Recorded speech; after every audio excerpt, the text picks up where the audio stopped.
We all know why we're here. So let me ask you a question then. Why the big secret? Truth seekers were really the true leaders. Keep it grooving, the movement like two-seaters. Turn it up, we're knocking through both speakers. It's time we get the truth from the big secret keepers. Hey, truth seekers were really the true leaders. Keep it grooving, the movement like two-seaters. Turn it up, we knocking through both speakers. It's time we get the truth from the big secret keepers. Hey, break it down, now can you peep it? They're deceiving all the people. Let me ask you, what's the secret? Misinformation and lies, a devious disguise. They want the EMF blast until our brains is fried. Oh, point their beams in the sky. Oh, it's a movie now. This world is all CGI, their plot is truly foul. But we're here to rise up and bring the real. Time is now, truth seekers, y'all know how I feel. Truth seekers were really the true leaders. Keep it grooving, the movement like two-seaters. Turn it up, we're knocking through both speakers. It's time we get the truth from the big secret keepers. Hey, truth seekers were really the true leaders. Keep it grooving, the movement like two-seaters. Turn it up, we knocking through both speakers. It's time we get the truth from the big secret keepers. Hey, why the big secret?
Welcome everyone to Why the Big Secret here on Forbidden Knowledge TV.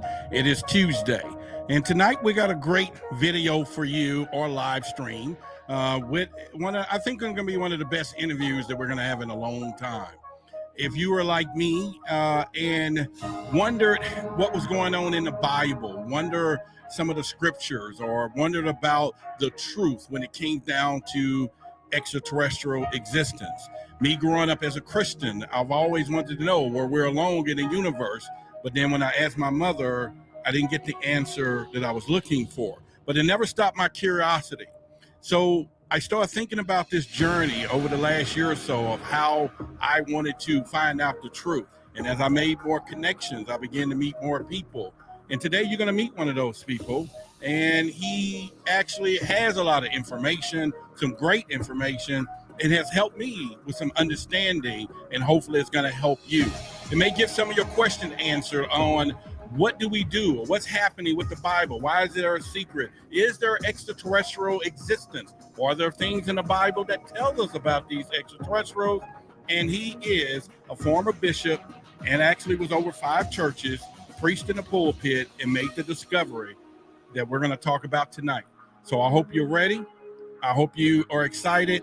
And if not, get your Bible out tonight, because we're going to go over a couple of scriptures, and he's going to give you some interpretation of what we were told in church and what it possibly could mean today. This is a good one. Welcome to Why the Big Secret. So with that being said, let's pump this thing off. Welcome, truth seekers. This is Roderick Martin. It's Tuesday night. I know it's been a while since I've been here, but I've been on a mission, and that mission is going to come clear to you soon. But in the meantime, you could have been any other place tonight, but you chose to be right here, right now. And with that being said, I'd like to thank you by telling you good evening, good morning, good afternoon, wherever you may be in the 24 time zones watching this show. And we do have a big promise for you, and that is simply doing what I'm going to tell you. Being the boldest, baffling, belligerent YouTube channel in the world, bringing captivating conversations that'll certainly cause controversy. So here's the deal. I'm located in the Jumbo State. This is where those UFOs come out to play. It's a Texas thing, y'all. And so definitely get ready. As you always know that our show, I tell you, put the women, the children, the men, everybody who do not believe in UFOs, put them all to bed. So it doesn't matter. Men, women, children, bed.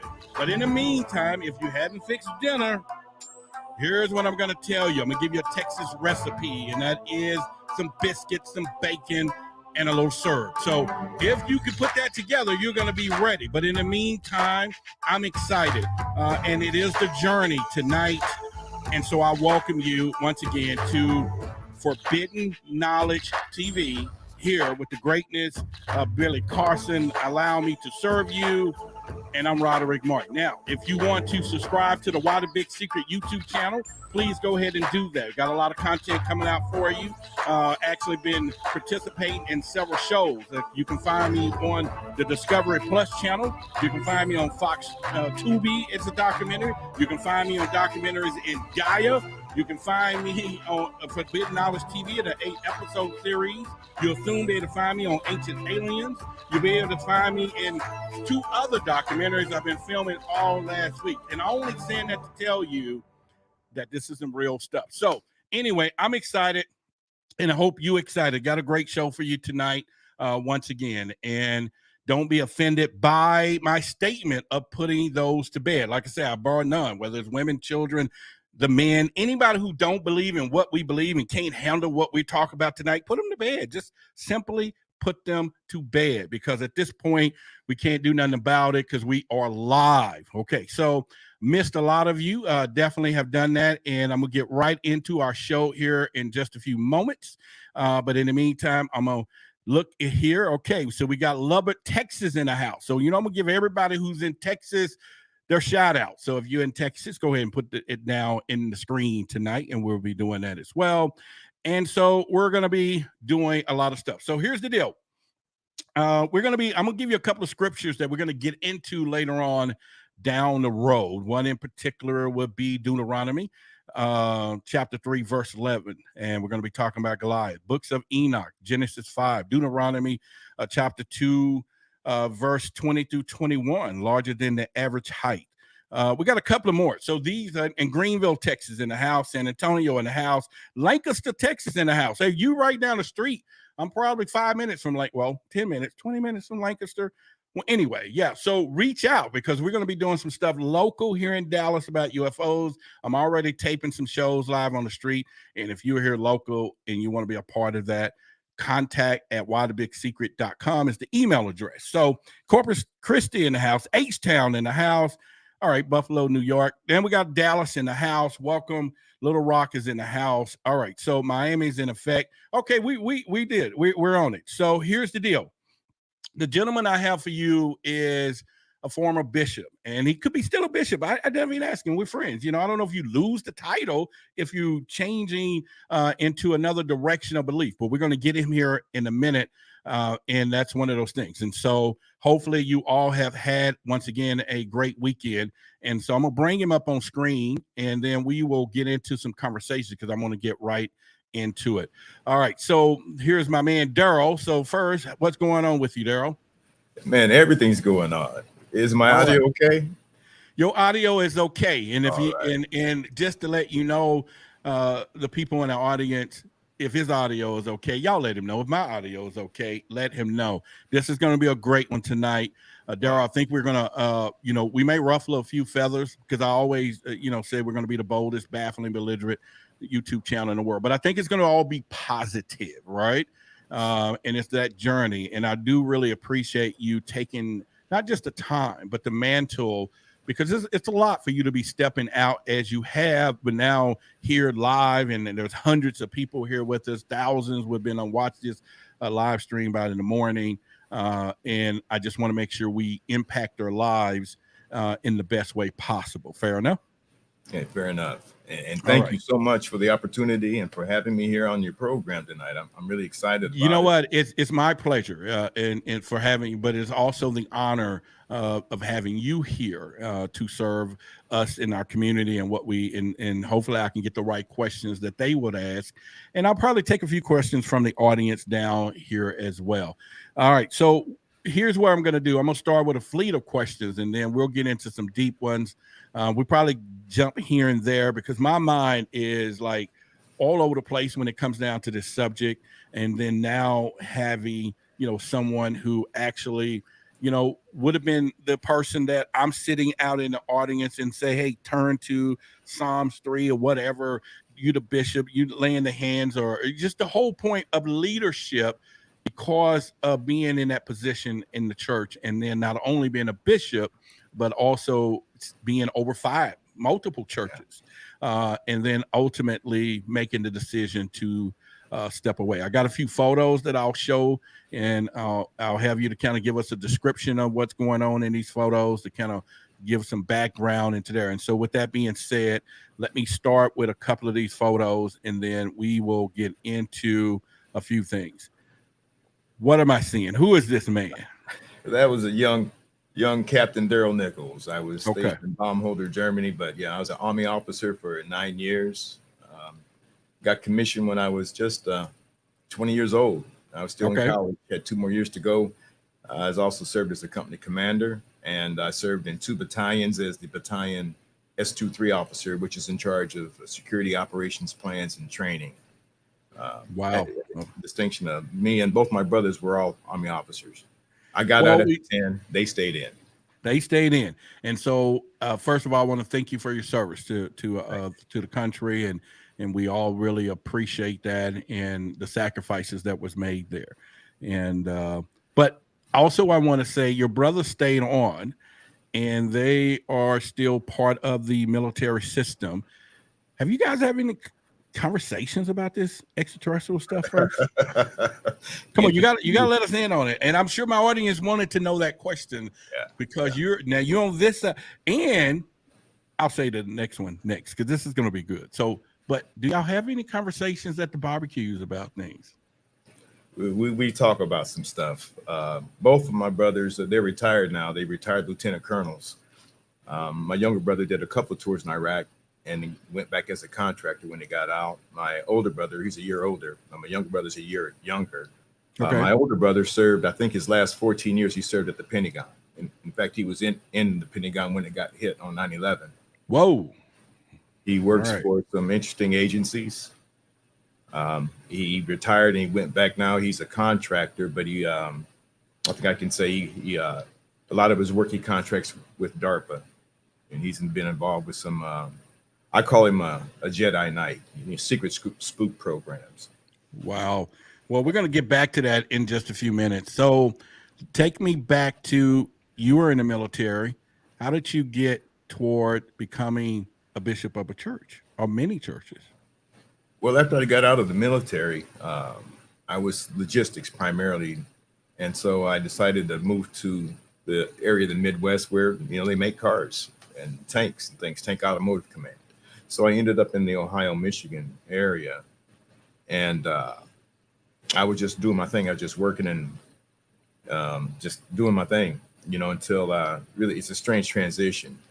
But I was living in Defiance, Ohio, and there was a KKK rally that came to town. In fact, there were 2. And it's kind of the way that I got there was, as I said, I just couldn't believe that was happening. So I called around trying to see, okay, what can you do about that?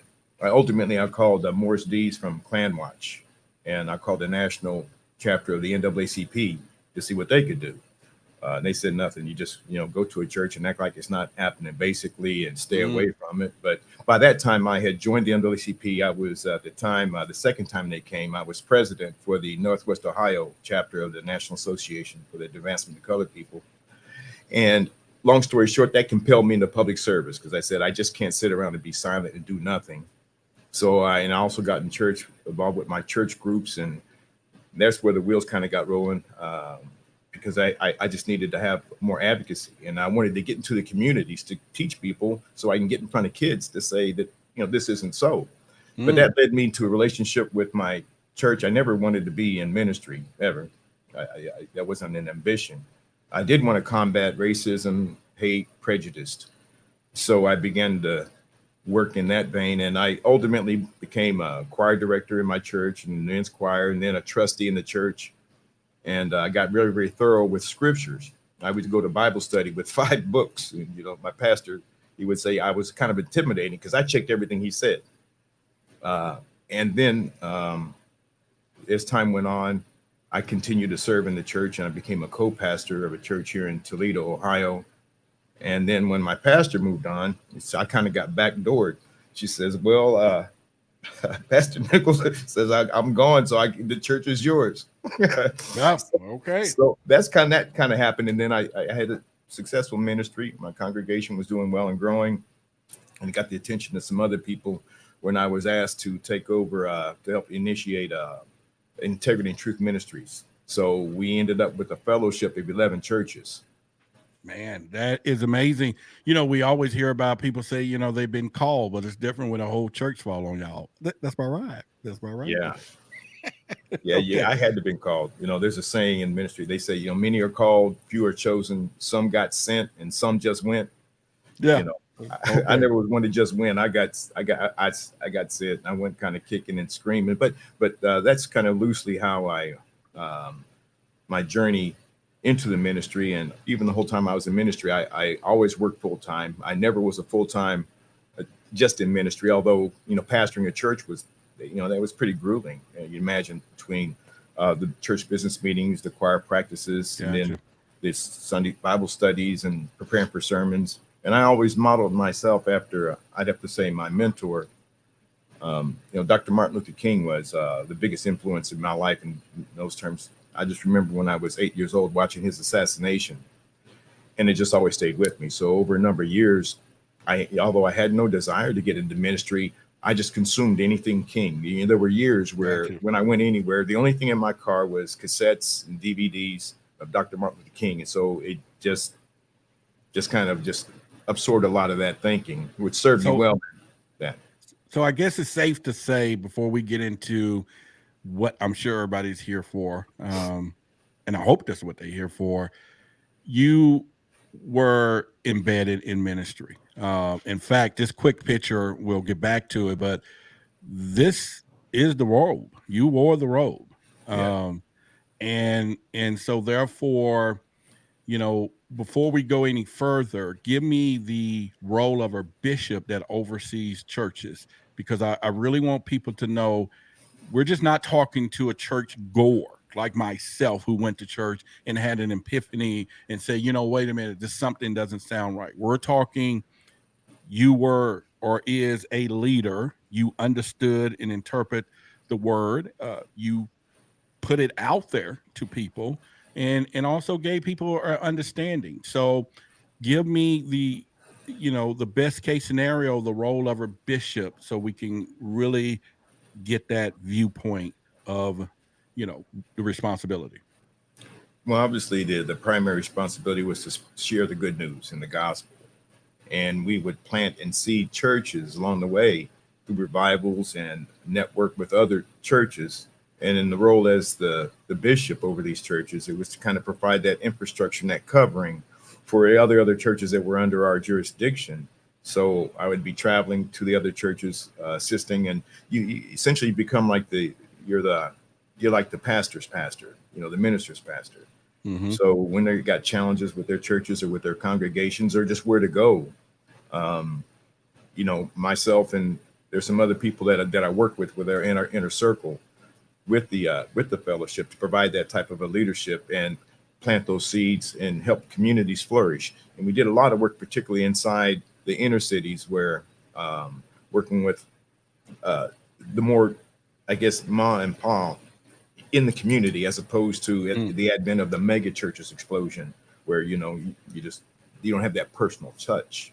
So, you know, the bigger thing than that, I think, in my role where I was a good major contribution was, it was really just being I was kind of like the hub for the other pastors to come to.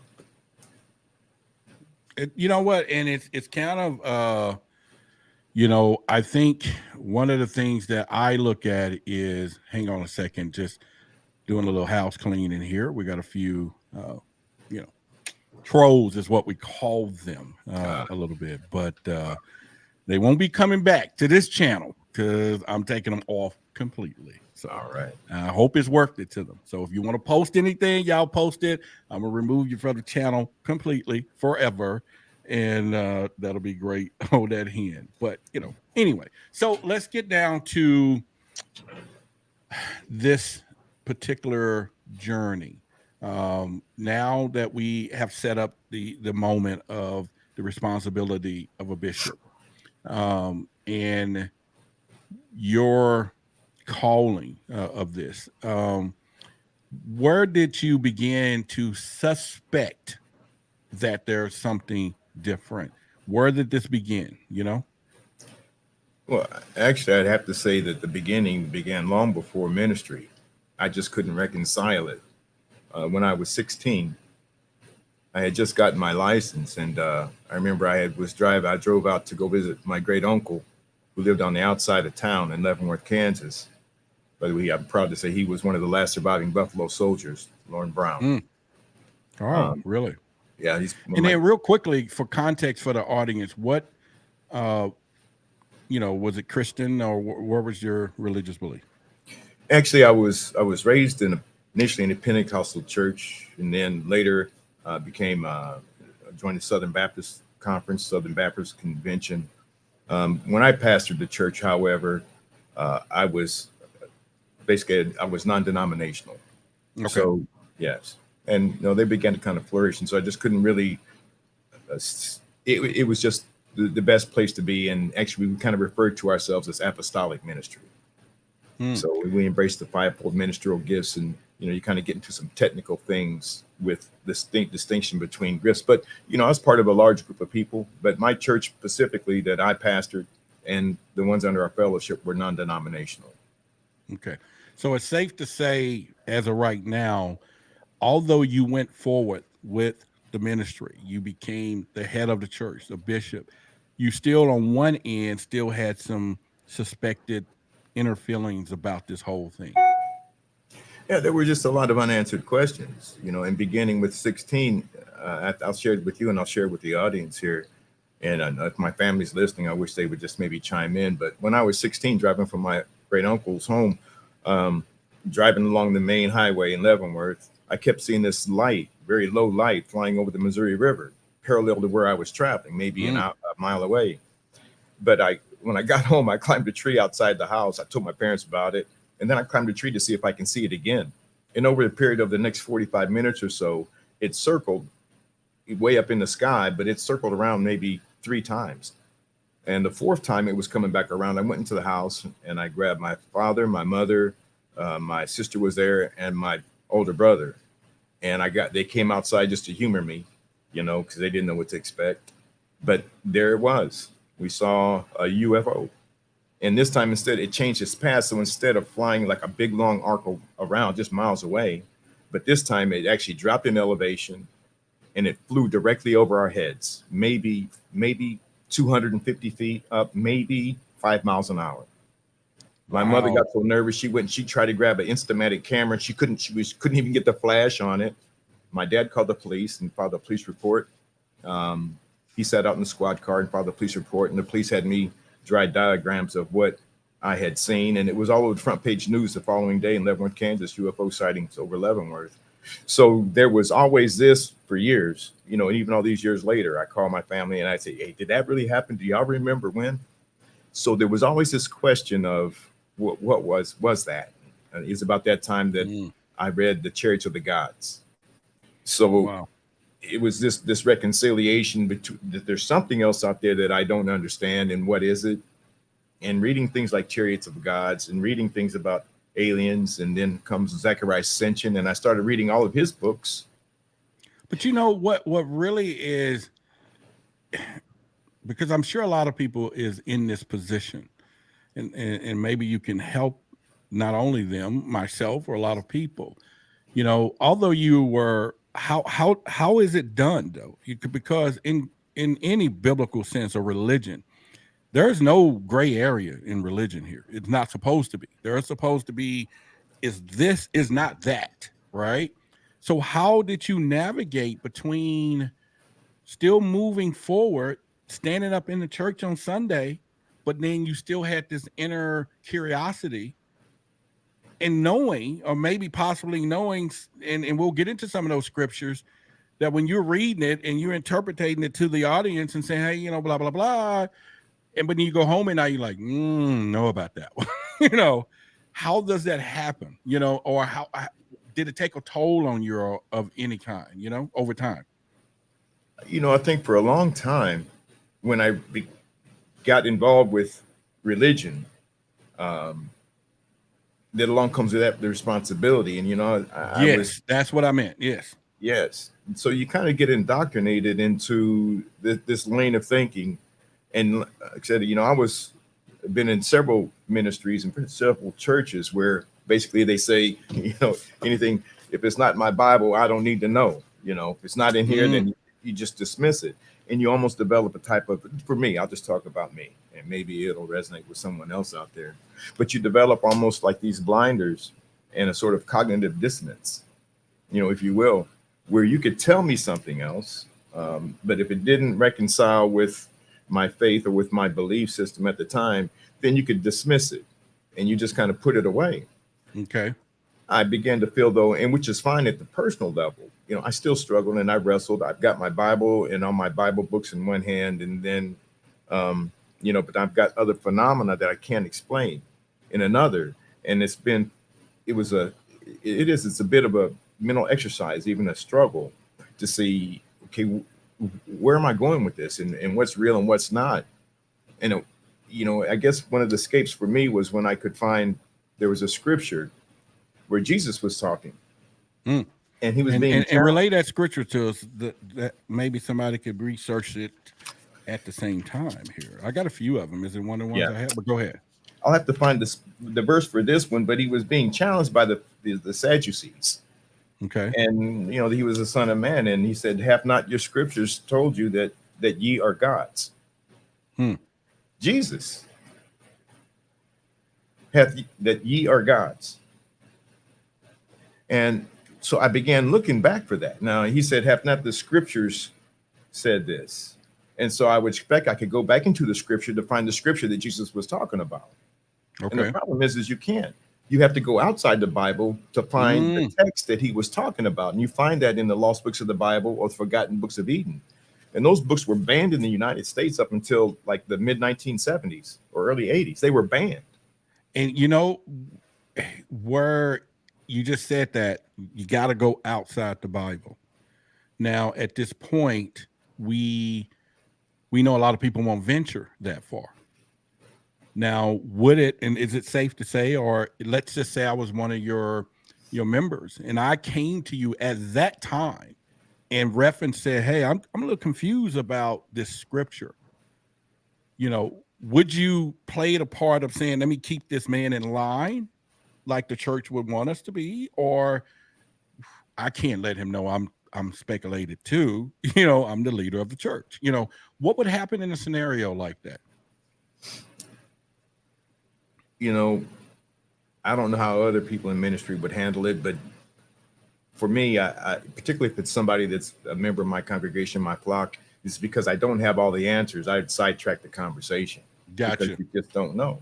And you don't want to say something to lead somebody astray. And particularly if you're talking about spiritual well-being, and if you're charged with somebody's spiritual and religious health, then, you know, you just don't go out on conjecture. But at the same token, it's just a fact that, and again, for me, it's been a long journey, and, you know, I wouldn't advise anybody to take it unless you really feel led or guided to do it, because can be very frustrating and annoying to arrive at some type of method of reconciliation between these other realities. So I wouldn't necessarily encourage somebody to go outside the Bible, but however, you know, interesting enough, the way things kind of unfolded for me, I began doing some of this researching, and I just had an inclination to know more. And I went to a conference in Los Angeles. I started getting words. And one of the words I got, it just in the middle of the night, 3 a.m. This happened 4 or 5 times. But the Now, I got first letter, several pictures in here. Was one of them, was it this? It wasn't this particular one, was it? actually, that was in the process of my transition. Okay. I was asked to come and speak at this alchemy event in Los Angeles. And what I discovered is, amongst other things, there wasn't enough diversity in the church. I was very critical of the absence of that blend and harmony.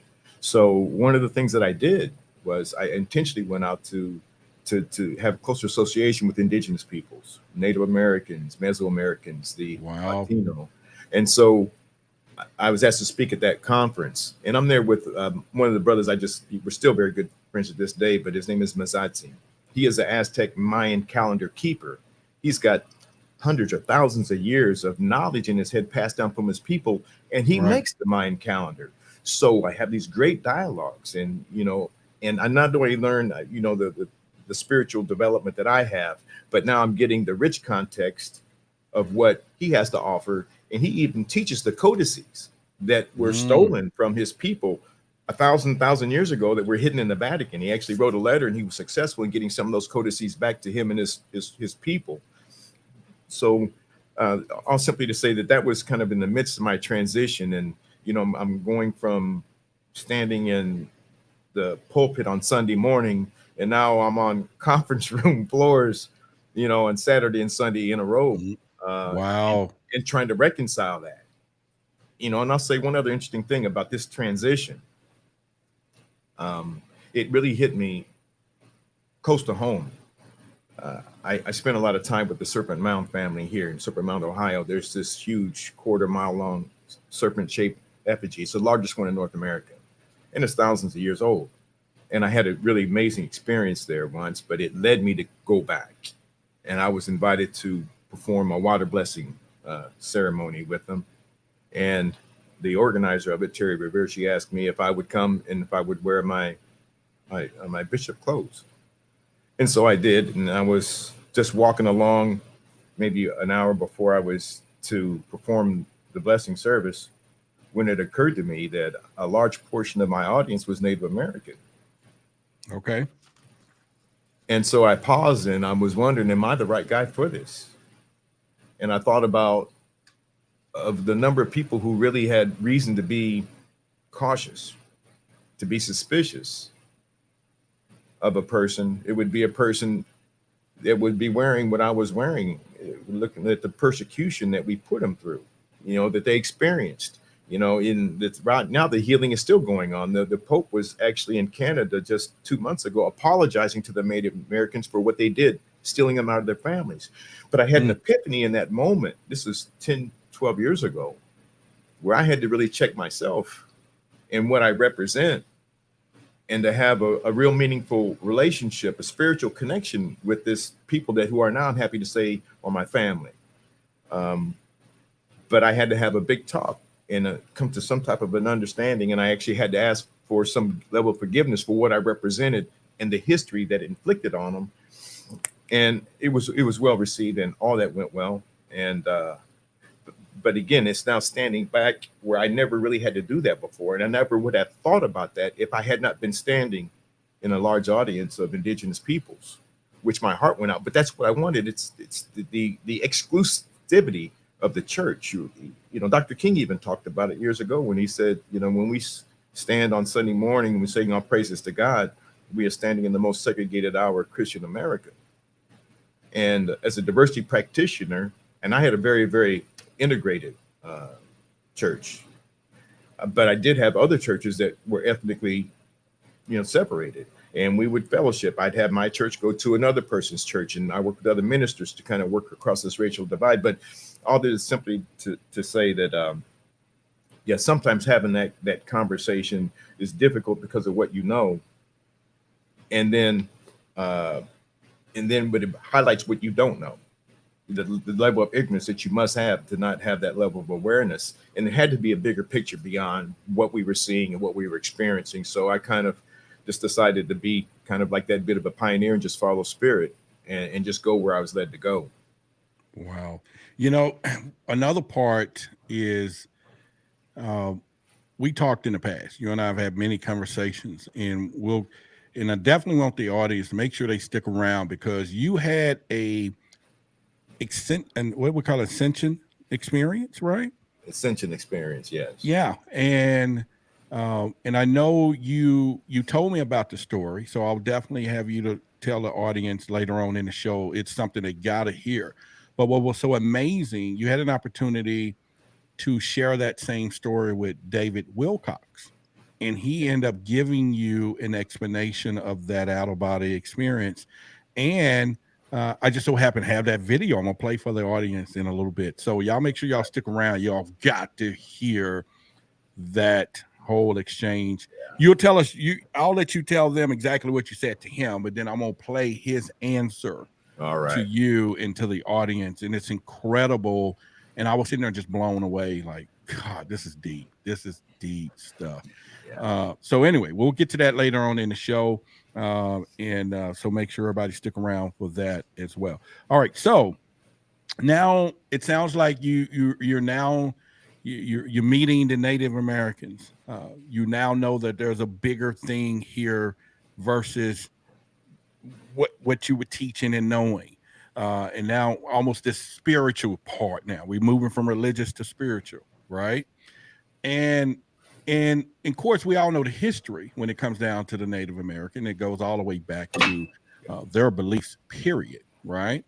So my other question is, and I have a couple here. So now that we are now a bishop, you are currently at that time is a bishop, but you're still stepping out the realm.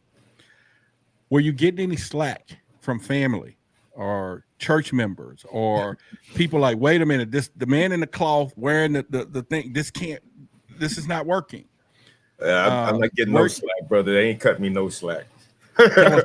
Take us back to some of that, because now is the time. Let's go. Well, I'll tell you what, even early in the transition, and I just had some amazing opportunities. But as I kind of started to say earlier, when I began kind of stepping out and exploring my curiosity, I went to this conference in LA, and this was after Ancient Aliens program had just come on the air.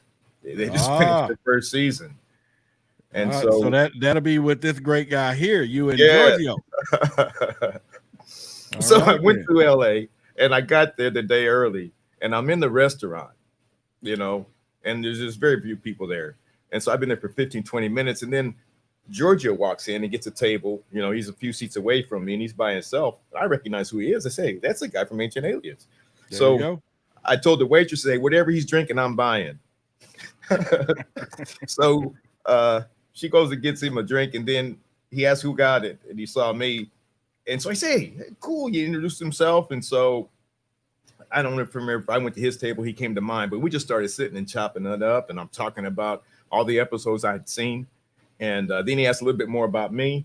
I remember at one point, I'm talking about Ancient Aliens and Project Camelot and MK Ultra Super Soldiers.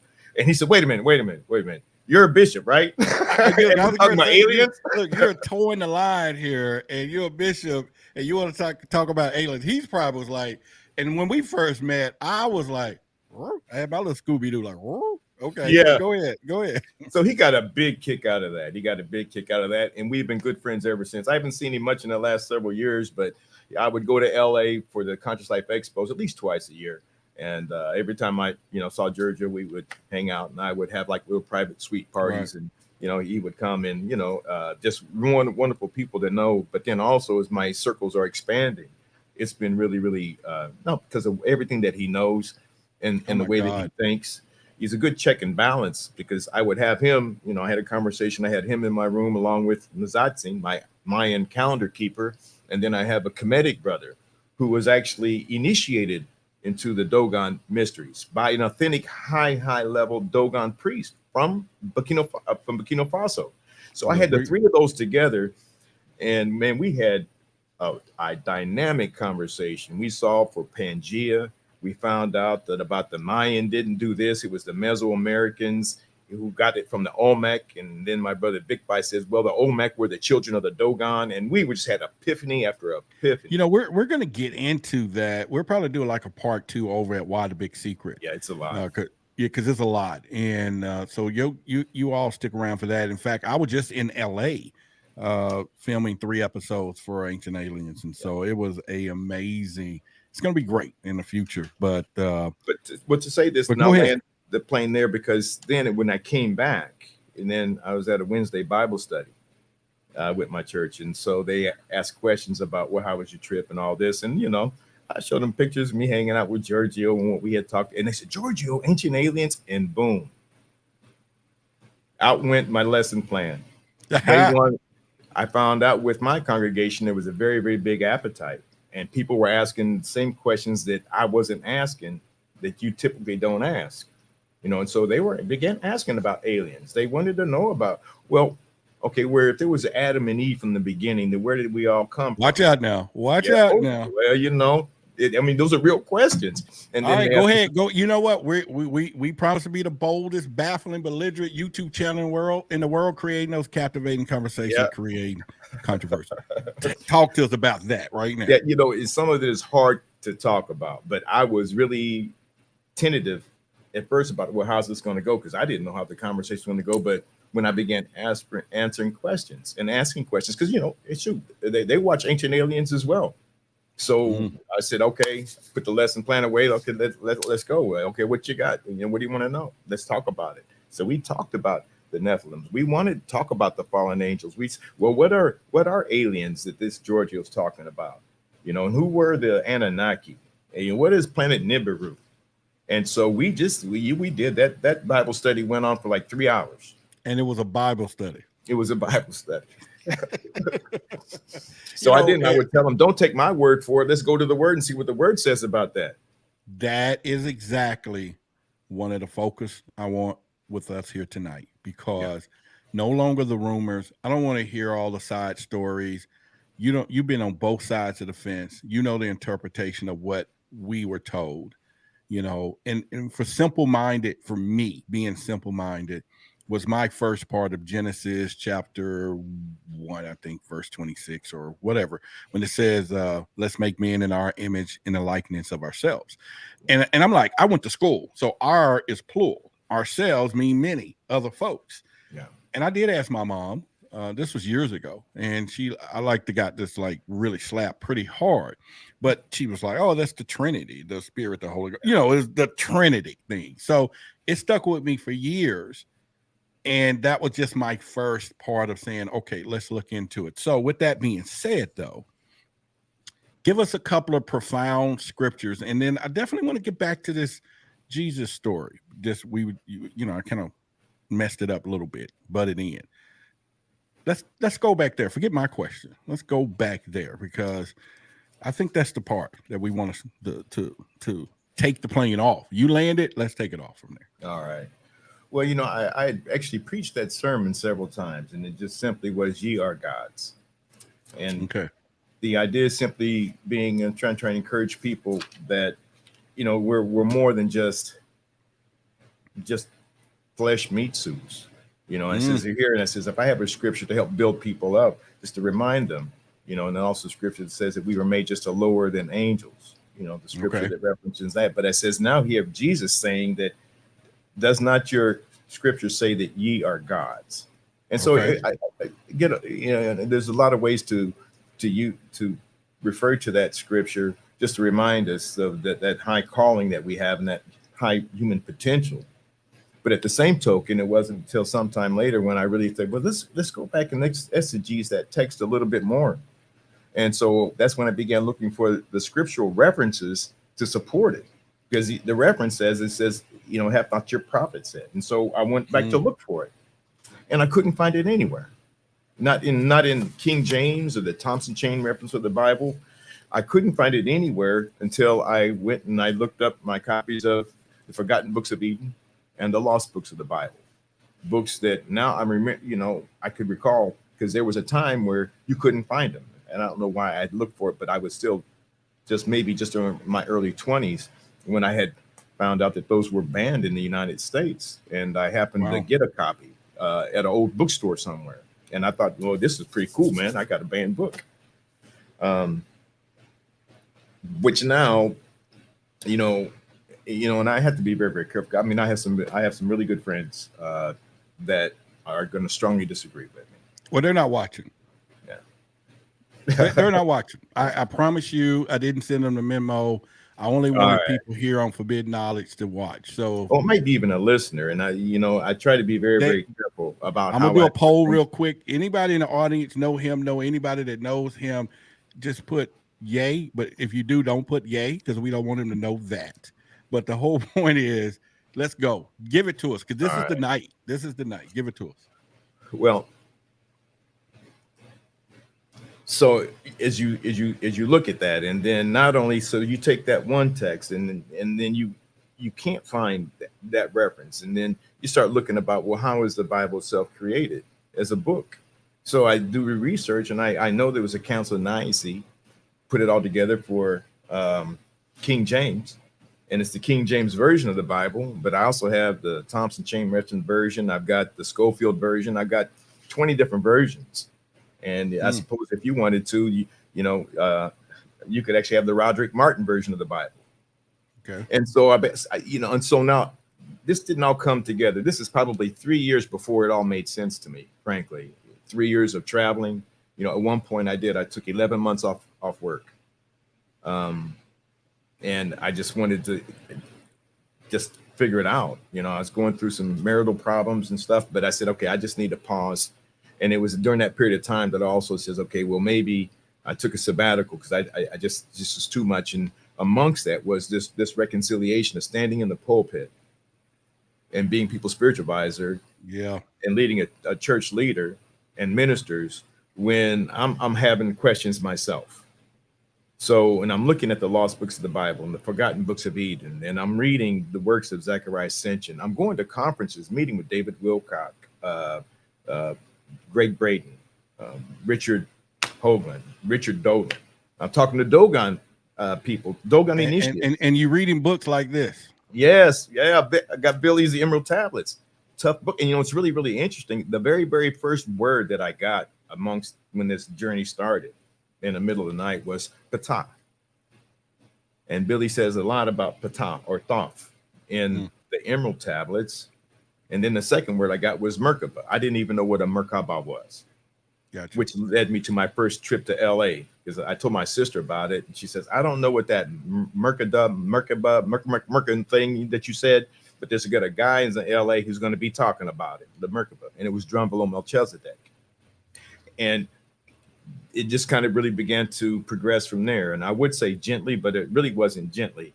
But I just began guided and just kind of following the flow to other directions to where I can't dismiss. I'm not dismissing the Bible at all. And I would never tell anybody to dismiss it because it's just, as I kind of said, the Council of Nicaea put these 66 books together in a binder, and that's all the Bible is. But at the same token, you can't dismiss the lost books of the Bible. Even Jesus was quoting something that at one point was a letter or a text that was in circulation long before there was a King James, as well as those other texts or the apocryphal text and the Enuma Elish and the Emerald Tablets. But I tell you, quite frankly, I'm kind of throw this one out there. When I had my good friend, my Dogon initiate friend, who was trained by a high level, very brilliant spiritual teacher, Master Nava, who was educated in the temples of Thebes. And he went through all of that. Just impressive. They have 5 centers in the United States, 5 earth centers, where they teach this lost ancient Kemetic knowledge. I was so compelled when I heard him speak the first time. Within the next 6 months, I went to visit three of the earth centers just to see it for myself. And this is lost Kemetic knowledge that we haven't had for 2,500 years. When the Egyptian empire or Egyptian dynasties fell in the pharaonic period, the pharaohs basically said, let these fools take what they think is precious. Let them take the diamonds and the rubies. But he told the priests, the keepers of the knowledge, says, keep that which is most precious from them. And that was the knowledge. And so they scattered into the interior of Africa. And now over the millennia have scattered throughout, literally the world, but they never stopped doing the initiations. It was the initiatic language. So until Master Nava came to the West some 25, 30 years ago, if it was that long ago, we had no idea this knowledge still existed. So all that to say this, he said, and amongst things that I've learned from his initiate, I'll name him Brother Bigby in Geneva. And he and Master Naba started building these earth centers, communities of teaching this lost Kemetic knowledge. But he says, no matter what anybody says to you, essentially, because people can say anything. But if you look past them, then you'll know the truth, because everybody's got a history. Their mouth may move, but you can't change their history. And so I began this quest of looking in terms of religion, if I could go back to find the original model. Okay. And said, how is it that we have 400 different denominations? If we only had one God, one Jesus, one word, then how do we have 400 religions? So I said, man got it off course. And so I began a quest to go back in time to see how close can I get to the original model. And I landed in Merita, Africa, Kemetic knowledge. And then I could see how the fractures happened. And I'm not saying I'm all the way there, but like Billy would say, the 10 Commandments, I can find all of those commandments that were written thousands of years ago in the Kemetic 77 ordinances of human behavior. They existed long before there was a Bible, and apparently long before there was a Moses. And so it's safe to say someone else wrote those besides the story that we've been told. Yes. Okay. I got kind of an exercise, and this probably doesn't matter to anybody in the audience but me, but hopefully others do. Genesis chapter 6, verse 1-6 says, giants in the land. What I want you to see, if you could, tell me about that if you were preaching it in the past as a bishop, right? Now, I'm sure it has a whole different meaning or truth meaning to it. So give us a little bit of both real quickly. The bishop sermon at the time and what some of us is being told about that particular scripture in church. Well, what we're not being told is what you know now. Well, in the pulpit, I probably wouldn't preach that, sir. I wouldn't preach that scripture. Oh, because you would have you already sensed something different in that. Yeah, because you can't explain it. And shouldn't that be? I know you can't speak for other bishops and pastors, but wouldn't this be a running story among the clergy? Would it be a running story? In other words, would this be one of those things that everybody say, hey, make sure y'all, this is something we're going to skip, because nobody talks about it, nobody brings it up, and it just don't come up. But everybody who knows not to talk about it, so to speak. Yeah. You know what I mean? It is difficult, and just in context, I'll just read so the viewers know exactly what the pieces of that represent a challenge to theology. It's Genesis chapter 6, and this talks about the flood here, where I'm going with it. And in chapter 6, verse 4, it said that there were giants in those days, and also after. This is about the flood. So there were giants in the earth on those days, and also after. Then the sons of God came in unto the daughters of men, and they have their children to them. The same became mighty men, which were, I don't have my glasses on, so I'm struggling, which were old men of renown. So here we have a passage of scriptures. It says that there were giants in those days, both before and after the flood.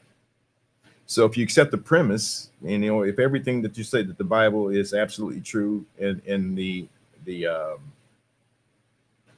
unerring word of God, then there were giants in the land. And it says not only that they were before the flood, because some people would say, well, yeah, they were here and they were the Nephilim, but the flood wiped them out. But the scripture says no, before and after the flood. And there's nothing that says that they're still not here, theoretically. Or even Yep. And then it says that they were men of renown. And they looked upon the daughters of men, we go on to learn, and took whom they chose. And so who were these people? And who were the giants? And where's the fossil evidence? Where's the references to these giants throughout the Bible? And there's a lot of scriptures that point to these giants. When Moses went over after the children had their 40 years through in the wilderness, and then they were allowed to go and take possession of the promised land, that they found the land that they were promised. And so Moses sent some of his chief apostles or disciples to go and spy over into this new land. And it says in the scriptures that they looked at, they came back with a terrifying report. They said that they was kind of shaken because he says, we are to them as grasshoppers. So the giants were still here. And these guys, they were intimidated. So again, you start digging a little bit further and you want to, okay, how you going to preach that sermon, Bishop? He said, I'll pass it. You know, that falls into the too tough to handle category unless you can be open-minded enough. And now you got to go outside the confines of the Bible and scriptures. But there are plenty of other sacred texts that give you a firm foundation that you can speak from. You know, but if you were kind of like me, where it's like, if it's not my Bible, I don't need to know, then you kind of stay in this category of this type of spiritual arrogance and spiritual ignorance. Right. The answers are there. But you just got to, number one, acknowledge that everything actually is not in those 66 books, and that the Council of Nicaea were just imperfect men, and that they just took texts that were in circulation for thousands of years. You know, it doesn't discredit any of them. Maybe some of them were apocryphal, but they must have had thousands of documents that when they ransacked the library in Alexandria, the greatest library at the time. Okay, where did those books and texts go? They're still floating around. So some of those are in here, and then some of them are out there in these other texts. Both of them are just as valid and good. But the Council of Nicaea just kind of narrowed it down, says, no, these are the 66, the only one that King James wants. But they're just as good and valid. Do you still go by Bishop today? You know, I was told I could step out of the pulpit and they can't, you don't have to call me Pastor Darrell or Reverend Darrell. But I was told I can't forfeit the office of the bishop. So okay. I don't encourage people to use that. And I've got 2 Facebook profiles, for example. Most of mine is just Darrell Nicholls. When I was active in ministry, I was a lot more active under the bishop. But when, you know, if I'm working in an area where I'm working with spiritual leaders and I'm doing specific church work, I'll use that. But again, for me, it was this fracture. I mean, I felt like a hypocrite for so long, if I could just be candid, to know what I was learning that I couldn't express.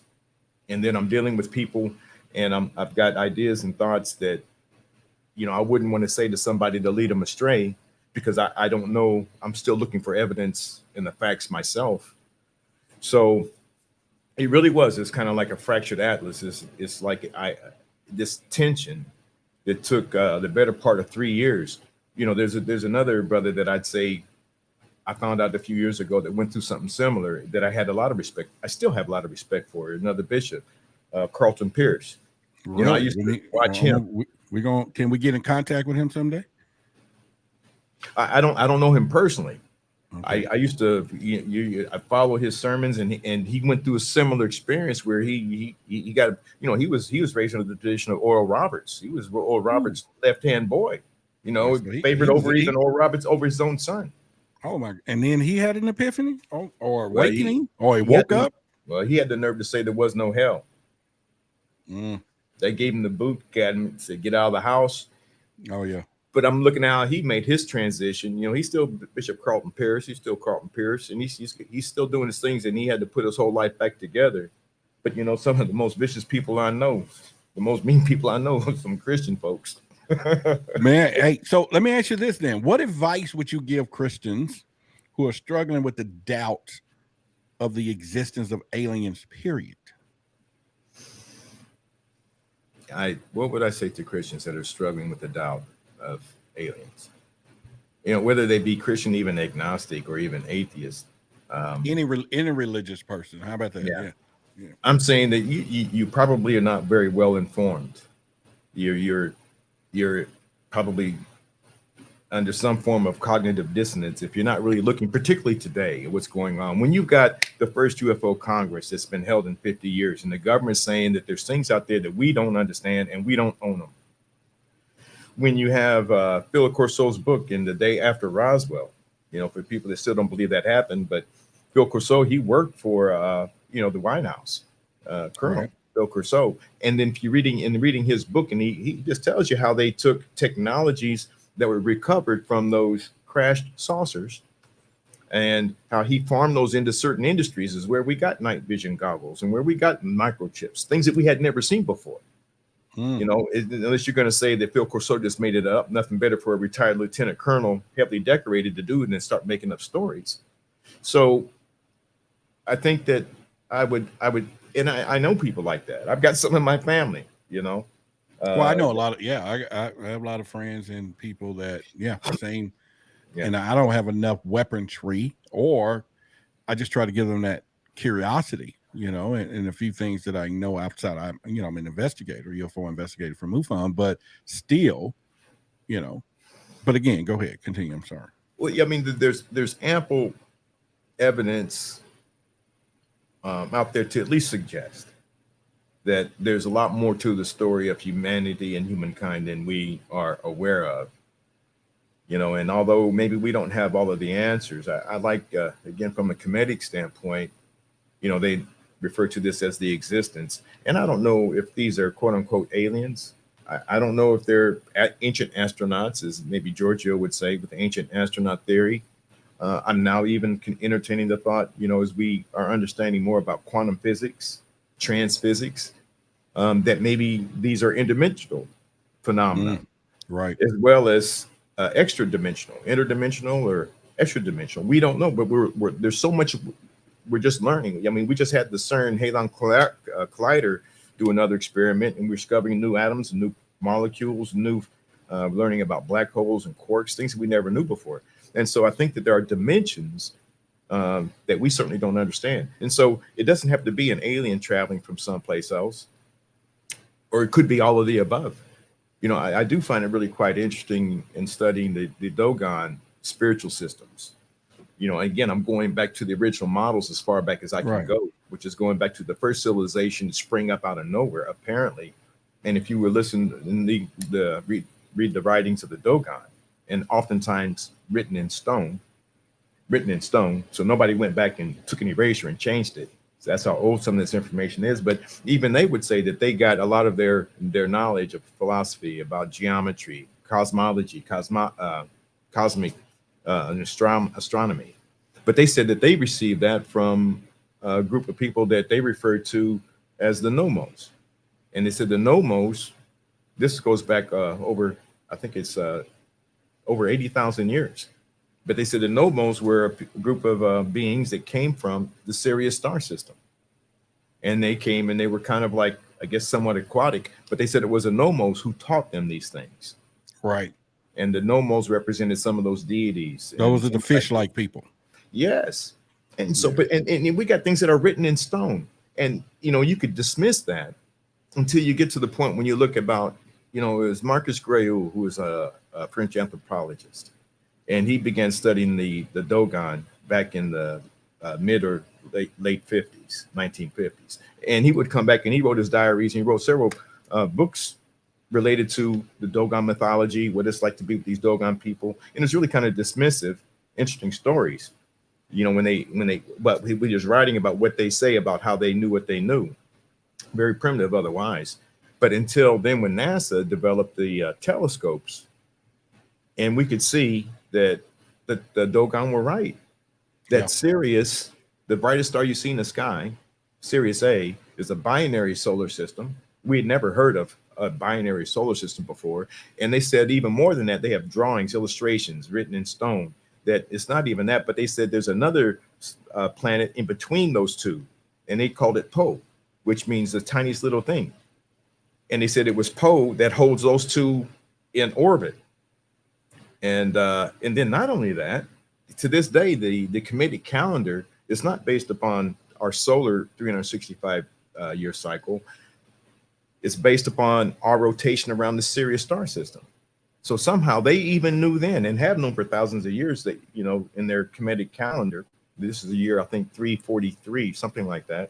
But they knew that if time were a real thing, and if we say, well, when will we be right back here in this exact same moment, you and I, it will not be 365 days.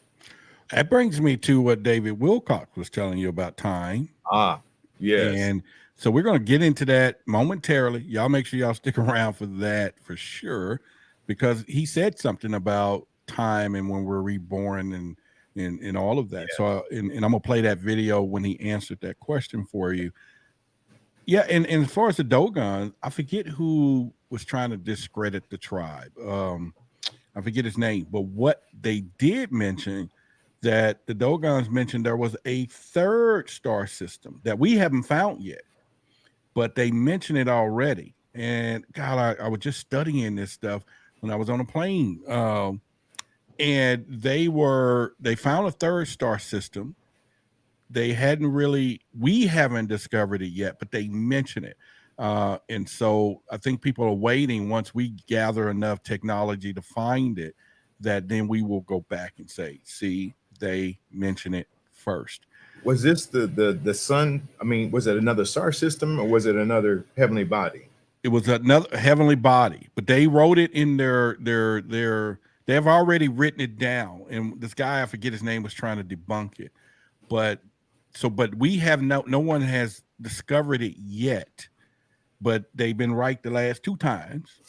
Okay. I'll tell you what I understand about that is, again, the Dogon, they said this pole that holds those 2 bodies in together. So when NASA's got telescopes, and they confirmed in the late 70s, that in fact Sirius A has a Sirius B. It's a binary solar system. But then as they studied the perturbations between those 2 bodies, they said there's got to be something else in the middle, because they're not moving at a regular rhythm. And that's where now they're speculating that the Dogon were right. There's another smaller body. And matter of fact, the Dogon said it's so dense, and in their vernacular, they said that all the men on the planet couldn't hold it up. Wow. And so science, my articles I read, that the density on that planet to hold those 2 bodies in place, they said that 1 tablespoon of that planet, 1 tablespoon would be the equivalent of 14 tons. That's how dense it is. And so when they say, now, if the Dogon were right about this and that and that, and they wrote that thousands of years ago, then what else could they possibly been right about? That was my point. And people have been trying to debunk them. All right, before we get into your conversation with David Wilcox, do you think the church is deliberately hiding the information from its followers? Or, you mentioned before, do you simply think people are just unaware of it? Now, we all probably spoke about the Vatican. We know they're the big secret keepers for sure. But there's churches all over the place. My aunt came to Dallas one time to visit from California. And one of the things she told me, she said, son, this is her exact words. She said, if you go to hell in Dallas, it's your own fault. There's a church on every corner. That was her message to me after she was here for about a week. She just said, I'm not going to give you no spiritual nut. I just want you to know, if you go to church here in Dallas, go to hell in Dallas, it's your own fault, because there's a church on every corner. Saying that and knowing how big this church thing is, once again, do you think they're hiding it, the truth?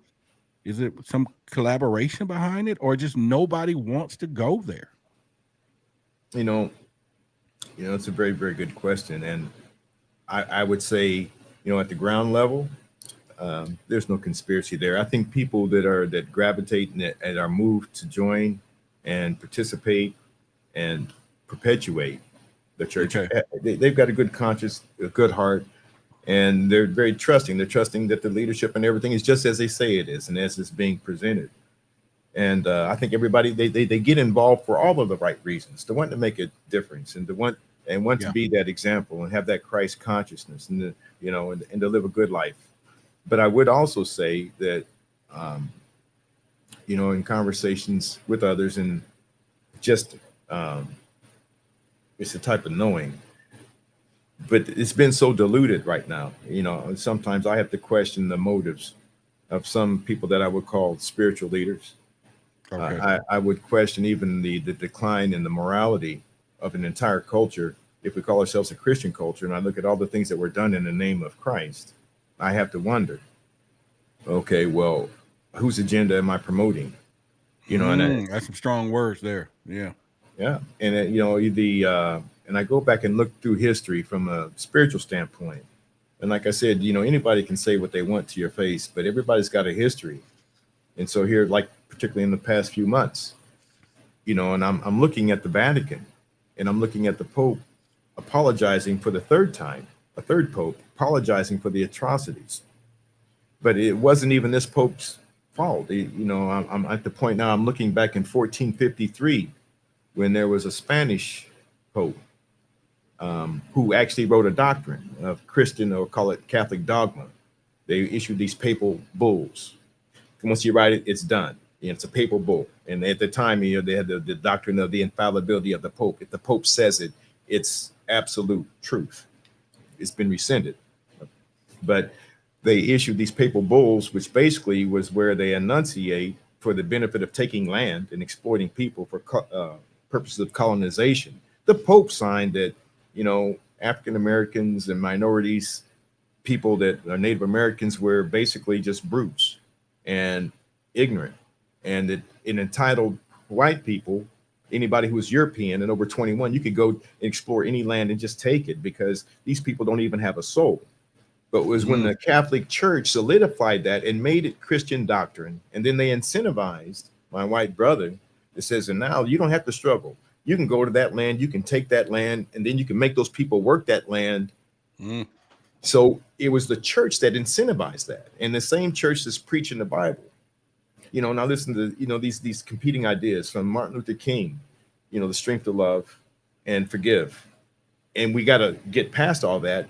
But you got the other reality is, if the Pope if the Catholic Church know they did that, then how come they won't rescind the doctrine of discovery, which is the body of documents that say, even up to the level of the Supreme Court, they still support that doctrine of discovery. If the Native Americans go to the Supreme Court to want their land back, they said, no, 1453, this was decided, and you got no voice, you got no rights, you got no more right to be on the land than a beaver or a deer. Wow. So until the Catholic Church takes that out, then I'll take it sincerely. But most people really don't know. And so when we pay our tithes and our offerings, and at that level way up there, it goes back to this I'll call it an evil empire that still holds people in subjection. That still at some point is responsible for an effort to colonize people's minds. Then you might not be given to the right, most effective cause. It has the long-term interest of humanity involved. So, okay. So now you just made the great word humanity, and then we're going to get into that real deal story that I just want everybody to hear. Help me understand this like I'm a 4-year-old, because I'm confused. There's a time that there is a heaven and hell. Now, as we venture into this experience of higher consciousness, we begin to learn the possibilities of several lives being lived. Okay. Now we move that into extraterrestrial beings, who we really are, where we come from, who brought us here, why, there's this disconnect. How do we bridge all this together? The fact that, okay, we got the stories that there could be some changes made within the Bible and the stories that we've learned. Okay, that's obvious, Captain Obvious. But I'm still thinking people are dealing with this conscious, this higher thing. Are we being contacted? Who we really are? Why these extraterrestrials? And how does that tie into not only religion as we know it today to spirituality, but at the end of the day, who are we? And where do we come from? How did we get here? Have you discovered that in the Bible or anywhere else now? There are hints of it. There are hints of it biblically. The universe or the existence, it doesn't give us direct answers. But what it does give us, it gives us different methods of investigating itself. Being curious. Okay. So, and that's part of the journey. Speaking for myself and speaking for others, and so that's particularly a Kemetic philosophy, a Kemetic idea that I just shared. And I think that's honest and that's true to say, I don't know, but I'm looking. I'm curious. You know how powerful that is for somebody just to say, I don't know. You know how many interviews I've done and you just really want to look at them and say, just say you don't know. And I tell people, if anybody say they know everything about all of this, run as fast as you can. Yeah. Yeah, I mean, we got people that are high knowledge people, Billy and all these people, but there is still a lot of mystery out here. Exactly. A lot. Sorry to interrupt there, but go ahead, and then we're going to get into. Well, no, you're right. The Ascension story. I think I heard once another speaker would say, he put it like this: Dick Gregory said, those who know don't tell, and those who tell don't know. Right. No. But the I don't know what the conclusion of the matter is, but I think it's a big picture. You look at destiny or purpose, and even the alien presence, or whether it's some type of transhuman agenda. I've heard a lot of information. I've done a lot of research in it, and you still end up with this question in it, and it's always just out of range of being tangible, of being a proof. But we are learning a lot more in the space of the way that energy works, and the way, even with Nikola Tesla, what is the mystery? If you want to unlock the mysteries of the universe, you need sound, vibration, and frequency, or the mysteries of 369 in sacred geometry. And I'm not just throwing a lot of words out there, but I am seeing that those separate constructs, or those separate ideas, they're starting to really come together. And I think that we're coming to a point in terms of humanity where we're going to be evolving, or actually we are in the process of evolving from, I'll call it, from human 2.0 to maybe human 3.0.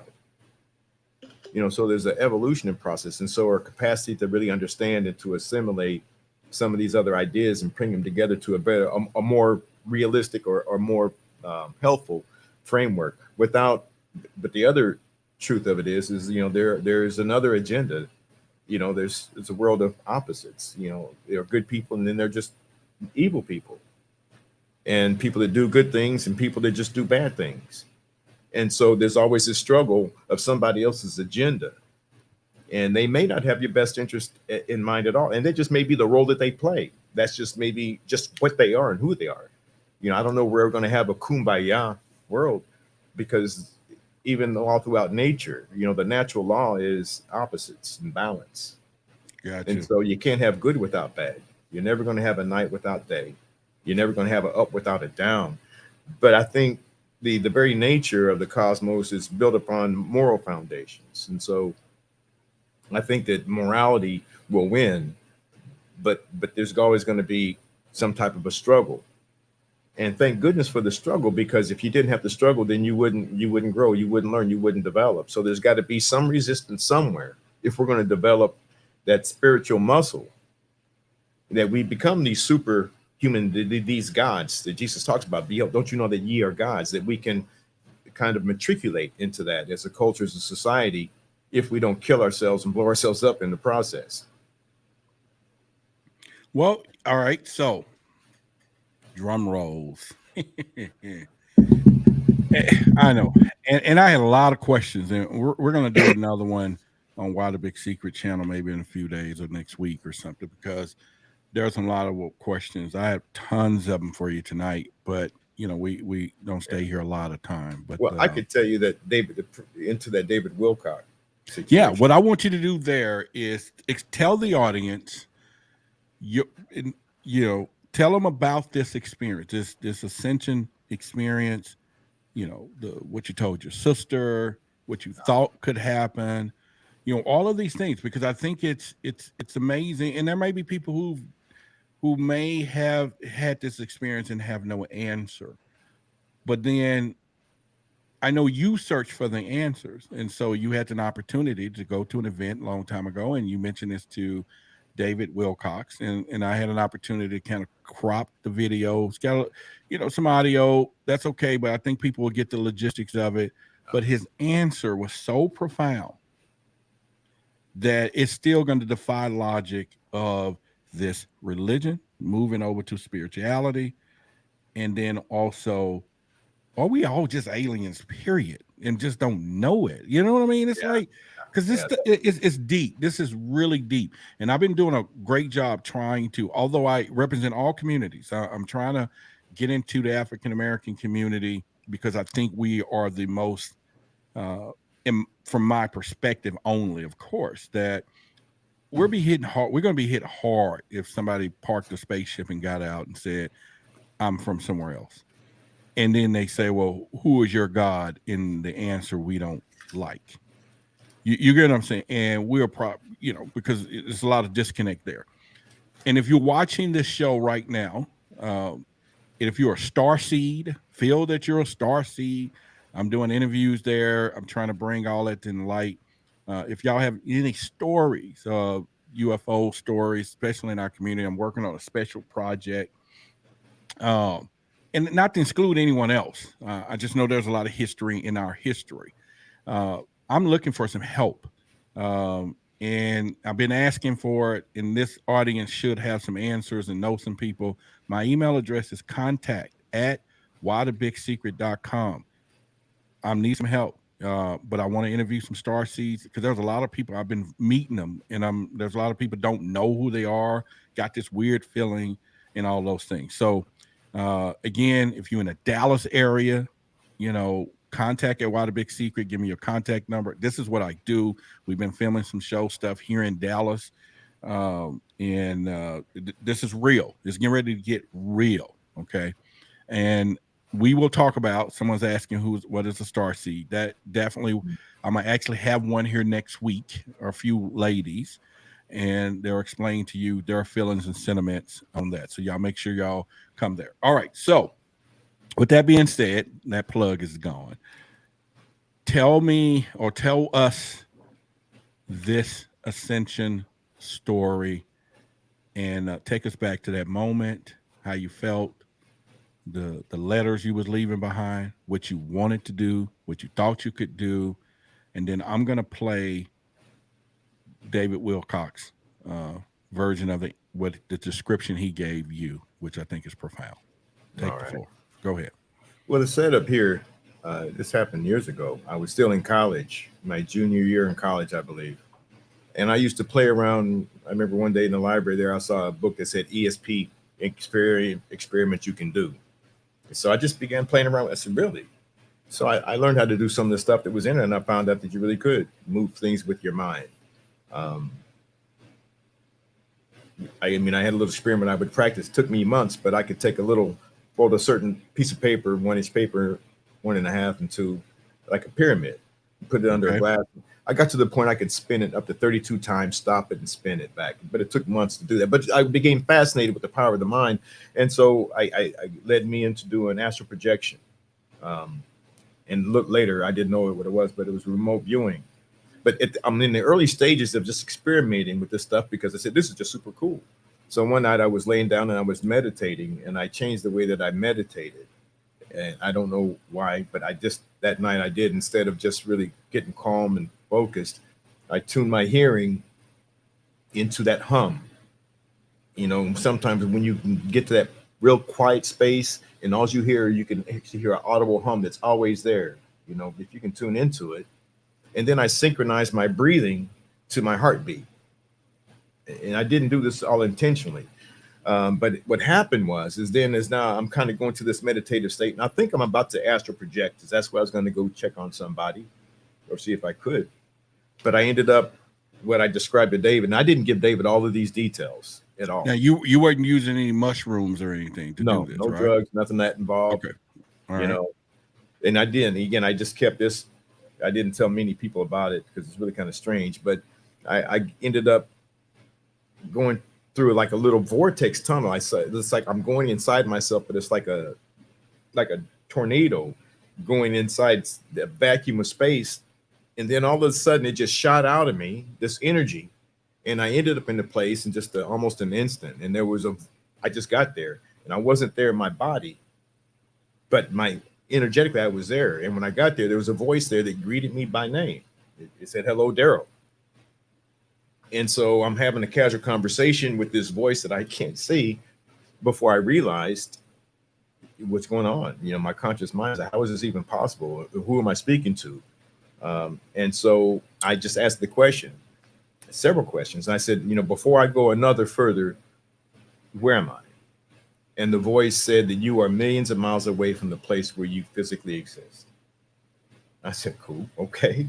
And then we had some other conversation. I can't remember what it was, but then we turned around and they began asking some questions, and I could see almost like I could see the whole solar system. You know, it would fit in my living room. And energetically, then we just zoomed in on it, and it began showing me things about meiosis and mitosis and how the oxygenation process works on the planet. I saw animals, tall, lush grass, as if I was on the Serengeti on a lush plain somewhere. And then I asked, well, what about the God question? That was exactly what I said. I said, what about the God question?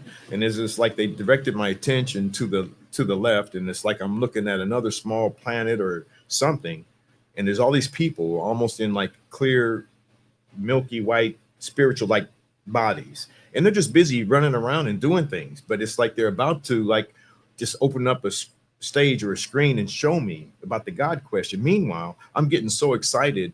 I'm in touch with what's going on in my physical body, and my physical body, my heart's just beating to beat the band because I'm so excited. And so then I said, okay, what about the God question? And they're showing this stuff, and the closer it seems I'm getting to them, just about to reveal it to me, they stop. And they said, you have to go back. And I'm like, what? Why do I have to go back? They said, if we were to show you, then you would cease to physically exist on earth, quote unquote. And so now I'm trying to pick up an argument. Now it says, well, I like it here. I want to stay here, and I want to know. And so I'd rather just stay. You can show me. I don't care if I die there. I know where I'm at, and this is good. I'm all good with it. And they said, no, you have to go back. And I'm still sitting there yapping. My mouth is, figuratively speaking. And the next thing you know, I'm back in my body. Open my eyes, and I'm aware my heart is just racing to beat the band, really. So I really was in the throes of something happening. So maybe they knew I was going to cease to physically exist. So I sat up on the edge of the bed, and I'm trying to make sense out of all this, what just happened and what I experienced. It was the first time I had anything like that. So I got out a piece of paper, and I wrote a letter to my sister. And I just explained to her what happened, because I figured if anybody would understand it, my sis would, because we was really close. And I said, here's what happened. Here's what I was shown. Here's what I was told. And I said, I'm going to go back. So I said, I'm going to put this pen and paper down. I'm going to lay back down. I'm going to try and do that over again. Wow. And if I make it back, it says, so I said, let mom and everybody know that if I'm not here this morning, not to shed a tear for me, because, I'm in a good place. You would want to be where I'm at. And before I had shared this dream with David Wilcock, it'd been over 20 years that I've been trying to figure out, why did they take the time to even show me that? Was it to just like a tease? Or I thought maybe it was me, because maybe if I had more grace, if I had a larger capacity to accept the phenomenal, they would have shown me. And so for years now, that's what I kind of resolved in my mind, is I've got to be prepared to accept the exceptional. So I went out and I learned how to do reading Akashic records and Reiki healing, and all those amazing things. But for me, it's not for ego or anything. It's like I just want to expand and understand, because if I get another opportunity to go, I don't want to go into a shock. So I look at life as a bit like if I were like a Robin Hood. Every skill set you pick up, every relationship you develop with somebody that can teach you something that you didn't know, it's like getting another arrow for your quiver. So I've been going through life just collecting arrows. Maybe one day I'll meet somebody who needs that arrow, or I'll be in a situation where, okay, I got a skill set for that. But that was kind of the setup as I presented pieces of that story to David Wilcock, and I was careful not to give everything away. So it was really interesting what he said, because after he did that, then I had peace with it. And I'm going to play to the audience. It's about 3 minutes, the answer that he gave you. But before I do that, though, you mentioned being in Africa, the Serengeti out there. Is this more reminiscent to, we all hear this is where life began, this is the beginning.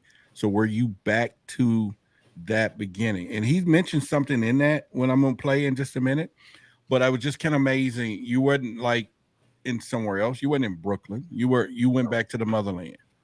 Yeah, I knew. How significant was that? You know, now on this side of things, I took it for granted because I just didn't even know for years, for decades, the significance of a lot of those nuances. They only became important as my understanding grew and developed. And now it kind of makes sense. Like I said in my journey, you know, 3 years of it's look like I'm going, and why am I doing what am I doing? Why am I here? You know, but after 3 years later, I could take one of those arrows and I could shoot it, and all those things lined up. Wow. But as I'm going through it, they seem random and not connected. And so even with the Serengeti now, it makes sense why I would use that word. You know, I'm looking at lush grass. It could have been anywhere. It could have been Greenland, but it wasn't.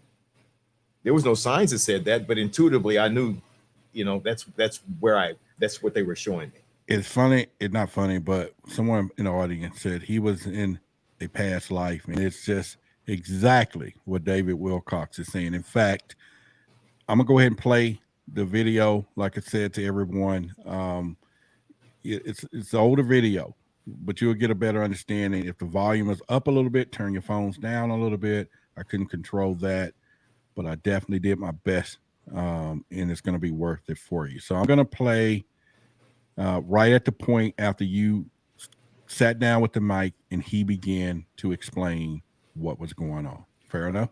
Fair enough.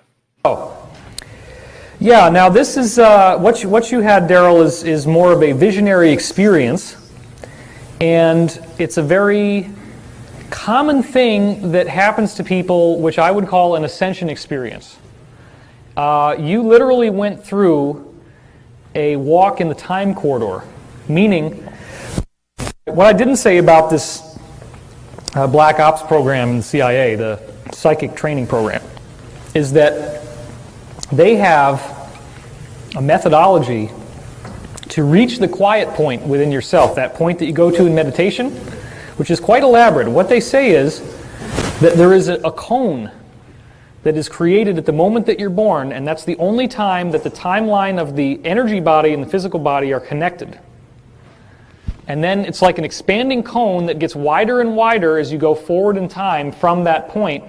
And that distance between the two sides of the cone represents your absolute biological age. But that cone also contains a series of weights on the timeline, so that as you go backwards in time, you're rewinding through experiences in your life. Now, they talk about the arrow of time, and they say the arrow of time, which is how time progresses in your life, the arrow of time flows in the direction you are facing. So if you keep repeating the same experience in your life over and over again, if a new character shows up in your life who's doing the same things that they did before, then that may just be that you're repeating the same part of your landscape. You're walking around in a circle. But the arrow of time, the future, is in the direction you're pointing. So you could literally turn backwards and be looking at the past, but then actually be going into the future. It's just that in terms of your landscape, you're going into the past. So you actually rewound through past lives and not just one lifetime, and that got you back to the origin point, where you could then escape physicality. That's how you have to do it. You go through the time tunnel, the time corridor, to get back to your source self. But if you were shown allness and foreverness and true identity, you would never want to come back to your body, so it couldn't be shown to you. There's people who've been given a glimpse of it, and what they see is pure white light. And the experience is so breathtaking that it's very, very difficult for them to want to stay in their body and come back. So that really is kind of like the ascension. The ascension process represents distilling all these experiences that we've had throughout life into a core. So what I want to do now is we're going to go into the guided meditation. Wow. Yeah, that was powerful. And before we go forward, if any of you finding any value in the show tonight, definitely smash that like button. If you haven't subscribed to the channel, if you haven't subscribed over to Why the Big Secret, I would appreciate you to go ahead and do that. You can type Roderick Martin, Why the Big Secret. There's a lot of content.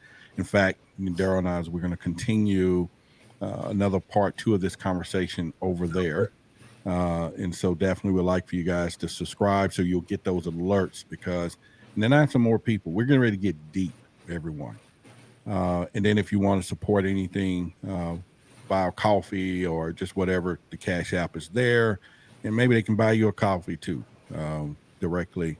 If they do it here on the channel, it's a super chat. It'll take months, but Cash App is a little instant. Yeah. All right. So they just saw that David Wilcox, past lives. He said a lot of interesting stuff. Take me back to that moment after you were there that day and you heard that for the very first time. And then now, how you feel about it and how this could be helpful to other people. You know what I mean? Well, thank you for the question and for sharing the video. Yeah, I know following that, this is another strange. And I see it emotional for you right now. So yeah, go ahead, do your thing. We hear a big moment. I mean, there were probably 300 or 400 people in there. And so why? And that was the last person that David was going to do a reading for. Wow. And I was just happened to be sitting there up front. So it was just strangely ironic that he said, no, you. And maybe it's because I'm the cat in the hat. I don't know. But he could have picked anybody. And I had been wrestling with that for a couple of decades, really trying to understand that. And always trying to refine myself to improve my qualities. That if I ever, it was such a beautiful moment. You just wouldn't want to leave, and you would do anything you could to go back. And then you'd think, but I'm here. I'm still here. So what am I here for? What's my purpose? What good can I do? Because I know there's something else waiting. Yeah. Even better, beyond anything I'd imagined. So you're right. Even to this day, 30 years later or more, it's a huge aspiration, but it's a comfort that it was somewhat relieving to have David acknowledge it. A person of his caliber, the sleeping prophet, the modern day Edgar Casey. So he validated it for me enough to convince me that, okay, that kind of lines up and then that kind of makes sense. But even now, the more I've learned over the last several decades of continuing that journey of just what we are, let alone who we are. What are we capable of? If I can do something like that, then you can do something like that. And I've met people who do all those amazing things. And so then what is this? And why do we treat each other the way that we do when we all have these magnificent abilities and we got something like that waiting for each one of us? So it was a beautiful moment, and I'll share one other thing because it was later that day, or the following day, I was in another workshop with David Wilcock, and he was doing a conference on how we speak to each other and how thoughts become things, which is important in this, what we think, whether it be spirituality or religion or even the isms, the racism. Where do those thoughts come from? Because thoughts become things, and then they manifest in a physical reality. Even that's why prayer works. In Biology of Belief by Bruce Lipton, or if you're just a good devout Christian or Catholic, if you pray on it, you can probably expect to see it manifest.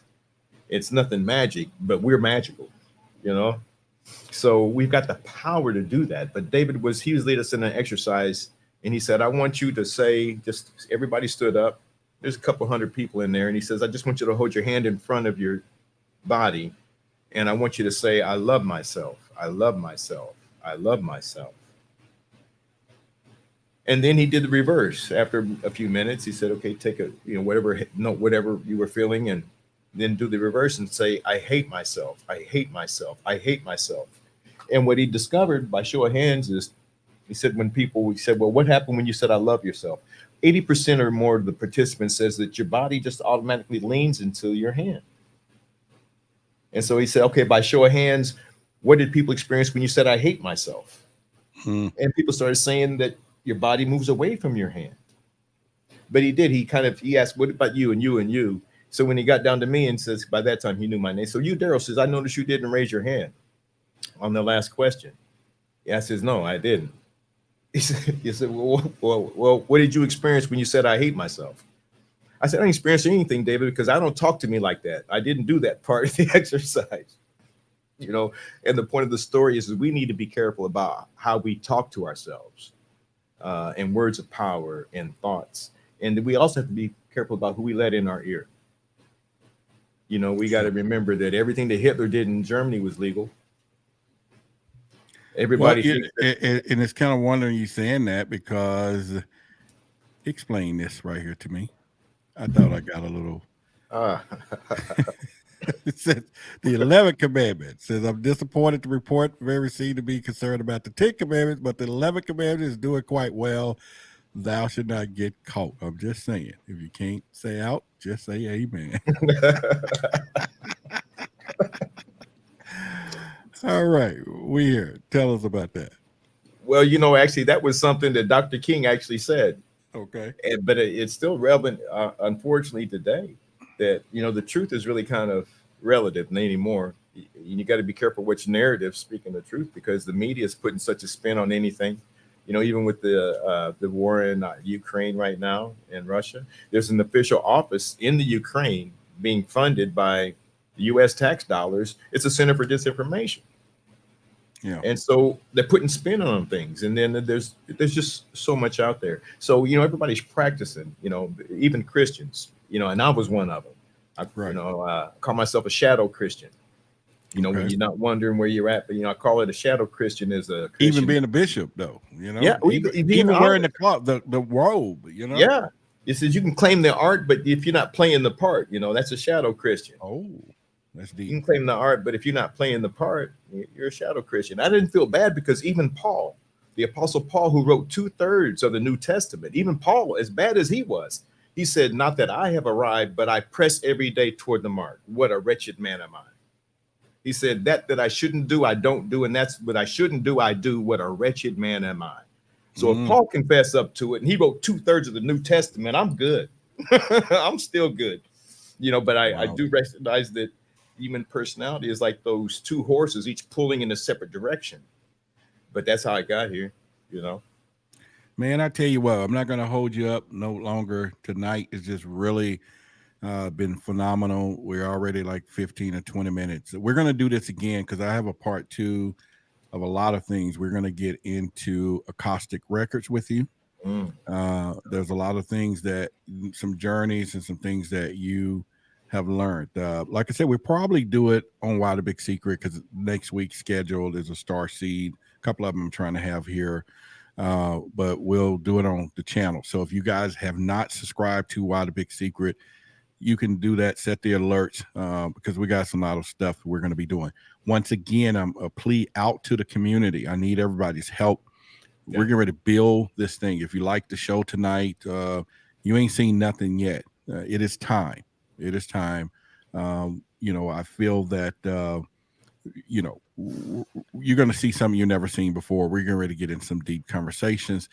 And I'm a UFO investigator, and we focus so much on what's going on in the skies. I really, truly believe it's time to focus on what's happening to the people on the ground. And that's going to be my new quest in Why the Big Secret itself. So once again, man, I want to appreciate you and your time of being here and just everything else. And again, you could have been anywhere else. You chose to be right here, right now with us. And I want to thank you for that. Well, I wanted to let you know as well. I just got a text message from my workplace, because, you know, they flipped a script on my schedule. But shout out to Jeep Local 12. They said they're sitting there watching us. Okay, at work. Look, they're like, "Oh, he's supposed to be at work." Okay, he's there. Okay. Well, they know I'm here. They know I'm here. You know, they were sweating me really hard. That's why I was having such a difficult time getting set up before the show. I had certain reports. But hey, you know, it's just the beginning and everything else. And anyone else, if you want to support, instant support, you guys can use the Cash App as well. And then, of course, thank you for everything else. All right, so I'm gonna close this out. And man, I appreciate you. And you and I'll talk tomorrow as well. Okay. All right. Thank you. Thank you. All right. Guys, I hope y'all enjoyed the show. And I think it was just more bigger than the show itself. It was a true meaning, a true launch into the future of how things would go. You know, make no mistake about it. You know, this is a man who has a incredible journey, is going on an incredible journey and going on one, but I have a lot to share. But then also at the same time, a lot of courage that it takes to say, okay, I'm gonna step away from the cloth and the community and the people who, we're supposed to lead in this direction, and says, you know what, something's just not right. And I think if we get a lot more people in that community that understands the logistics of things and how, serious it could be to us, knowing we want the truth as truth seekers, then I think it'll be the best thing that we can actually come to find out. And so, again, I want to just thank, Darrell for being here with us, and each and every one of you watching. This is Roderick Martin here with Forbidden Knowledge TV. As you know, I got other episodes on Forbidden Knowledge. You guys can go watch this, subscribe to the channel. As you know, Billy is taking this thing public. Content, we're going to make this one of the greatest platforms out there, and of course, the support. If you are in the community and you know anyone who has a experience, seeing the UFOs, abductions, and all of that, we're going to start bringing these people forward, okay, in a good way, not to ridicule them, not to do anything, but to really, so it can help other people. So contact at whythebigsecret.com. You know, a friend of a friend, refer, okay, serious things.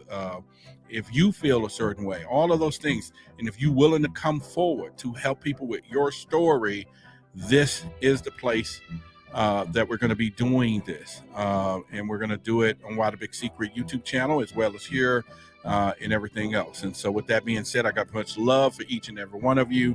You know, we here in Texas, Dallas, Texas, the jumbo state where those UFOs come out to play. And so with that being said, I want to wish each and every one of you good night, and share this particular channel and share it all, because this was a great show. And again, thanks. And let me give my quick disclaimer real quickly. This is the views expressed of the program of the speakers and commentators. It does not represent the channel itself. If you guys have a problem, pray about it. That's the best thing I'm going to tell you. Good night, everybody.